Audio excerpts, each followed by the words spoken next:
Kurikulum Universitas Terbuka resmi diubah. Tapi kenapa sih sebenarnya kurikulum ini diubah? Apa manfaatnya buat para mahasiswa dan bakal bikin ribet nggak ya? Nah, kita bakal kupas tuntas semuanya di video kali ini.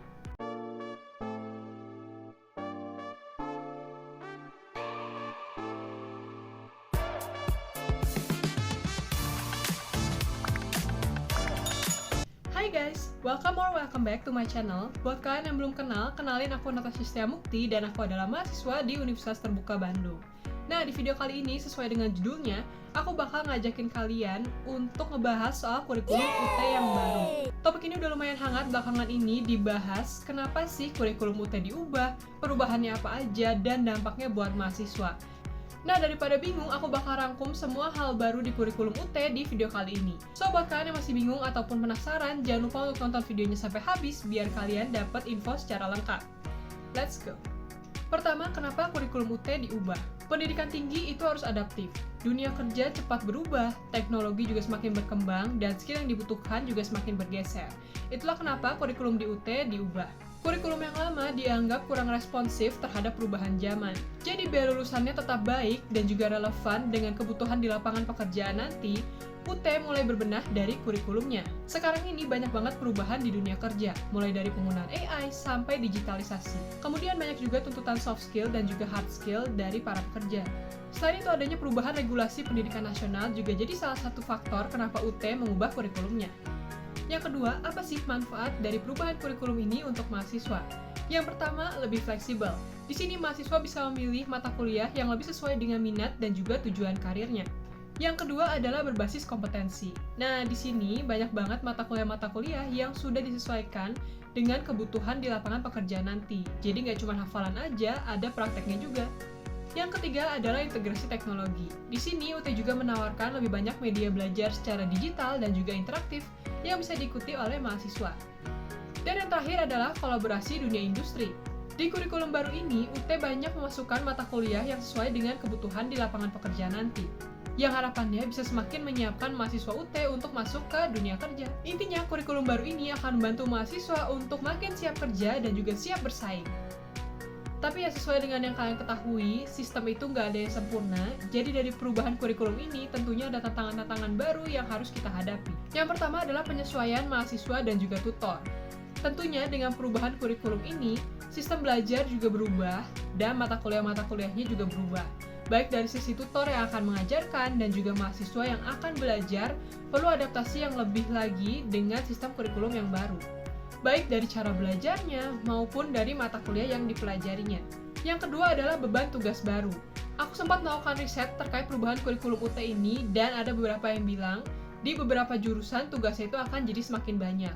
Jadi kalian wajib siap-siap aja, khawatirnya nanti di pembelajaran semester depan tugas kalian tuh semakin banyak. Cuman ini tuh memang nggak di semua jurusan ya, jadi kalian perlu riset juga apakah jurusan kalian masuk ke yang tugasnya jadi semakin banyak. Perlu dicatat juga, untuk kurikulum baru ini baru akan dilaksanakan di semester depan ya teman-teman. Jadi lebih baik kalian siapkan dari sekarang sebelum sistem pembelajaran di semester depan dimulai.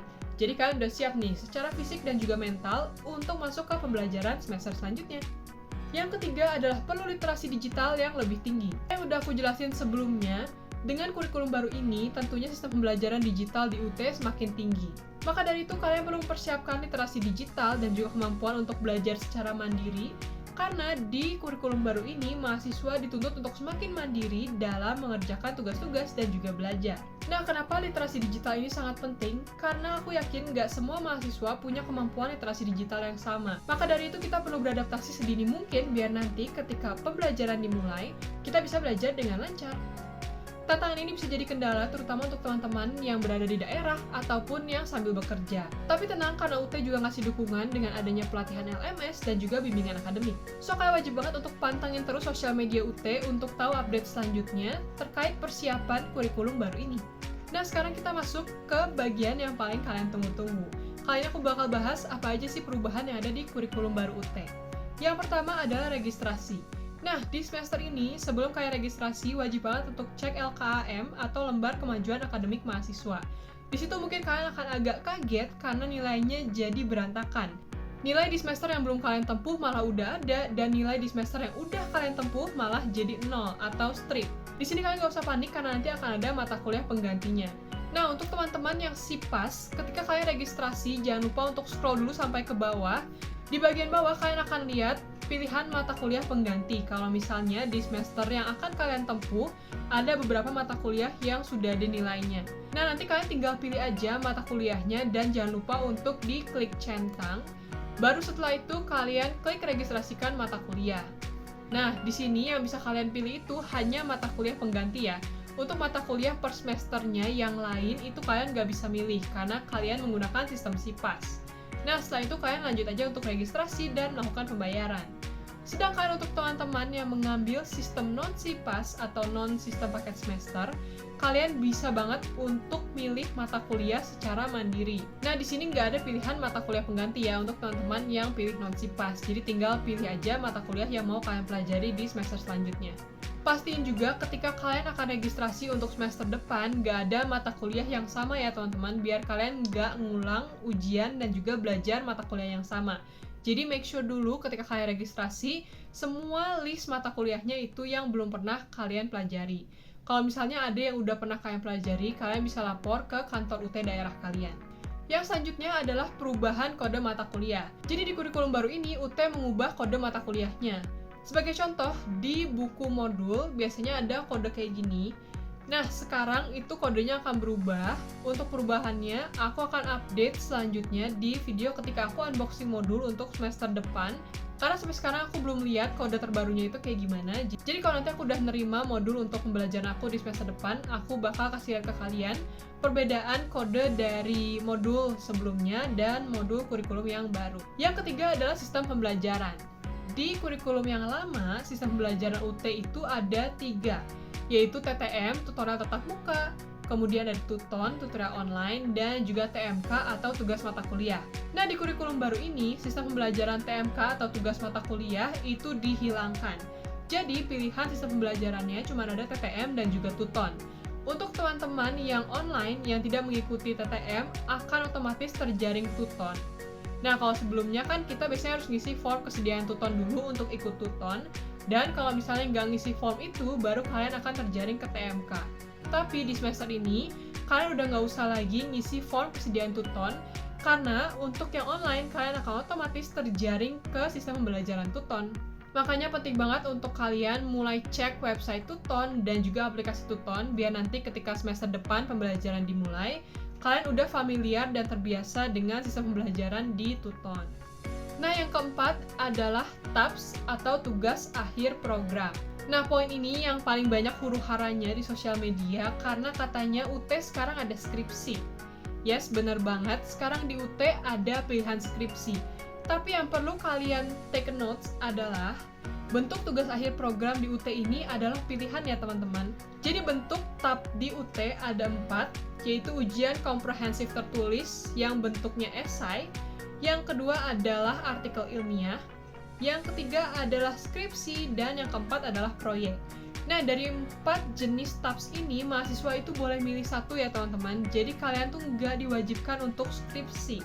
Jadi nggak usah lagi panik karena di UT sekarang jadi ada skripsi, karena bentuk-bentuk tugas akhir program ini bisa kalian pilih ya teman-teman. Untuk biayanya sendiri tergantung dari jurusan dan juga pilihan tugas akhir program yang kalian ambil. Jadi kalian tuh nggak diwajibkan untuk skripsi ya teman-teman, kalian tuh bisa milih mau bentuk tab-nya gimana. Dan untuk lebih detailnya, kalian juga bisa cek di websitenya UT terkait kurikulum baru. Karena setiap jurusan, pilihan untuk tab-nya tuh beda-beda. Ada yang bisa milih 4-4-nya, ada juga yang cuma bisa milih 3. Jadi kalian perlu make sure untuk jurusan yang kalian ambil itu bisa pilih tab-nya dalam bentuk apa aja. Kemudian untuk lulusan di UT, minimal nilai tab-nya adalah C dan juga IPK-nya adalah 2,5. Tapi untuk hal ini perlu kalian take note juga bahwa untuk masing-masing jurusan, syarat untuk lulusannya tuh beda-beda. Jadi lebih baik kalian cek di websitenya UT untuk lebih detailnya di jurusan kalian syarat kelulusannya apa.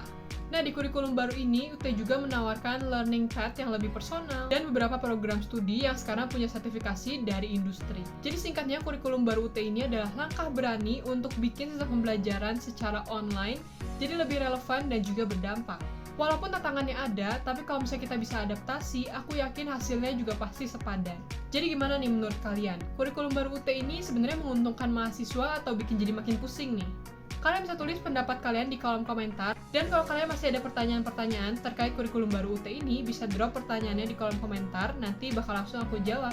So, untuk menjelaskan kurikulum baru di UT, segini aja. Hopefully video ini bisa membantu kalian biar jadi lebih kebayang gimana sih sistem kurikulum baru di UT untuk semester depan. Kalau video ini bermanfaat buat kalian, jangan lupa untuk like videonya, share juga ke teman-teman kalian, dan jangan lupa untuk subscribe channelnya dan nyalain loncengnya biar kalian gak ketinggalan kalau misalnya aku upload video baru.